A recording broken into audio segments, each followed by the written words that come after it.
Alors on va détailler ici le mécanisme réactionnel de la réaction de Williamson, qui se résume de la façon suivante. À partir d'un alcool et d'un dérivé halogéné, on souhaite obtenir un hydroxyde, et dans cet exemple, on obtiendrait un dégagement d'acide bromhydrique. Alors, la première étape de cette réaction consiste à obtenir à partir d'un alcool, traité par exemple avec de l'éthanol, on va dans cette première étape obtenir la base conjuguée. Alors pour ce faire, on utilise une base forte qui va avoir pour conséquence de venir arracher le proton de l'alcool, et donc on va obtenir l'alcoolate correspondant.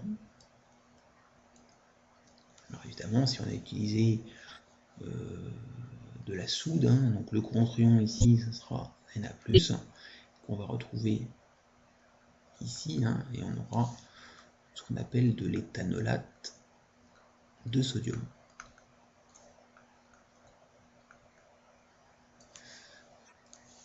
Alors, cette réaction se fait avec dégagement d'eau, OH- plus H+, égale H2O.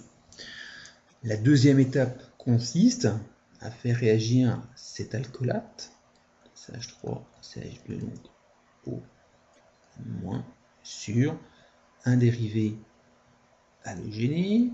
On va prendre par exemple ici du bromométhane. Alors on sait, du fait de la différence d'électronégativité, Br étant très électronégative, va attirer les électrons, et donc la polarisation de ce composé est celle-ci. Évidemment, ici on a un nucléophile, ici un électrophile, et ici un autre nucléophile. Donc la seule attaque qui puisse avoir lieu ici, c'est tout simplement l'attaque double émillant de l'alcoolate sur le site électrophile, et il faut évidemment casser une liaison, et on obtient donc CH3, CH2, O, le doublé a servi à effectuer la liaison avec le CH3, et on dégage Br-. Voilà. Donc on obtient donc un hétéroxyde à partir d'un alcool et d'un dérivé halogéné.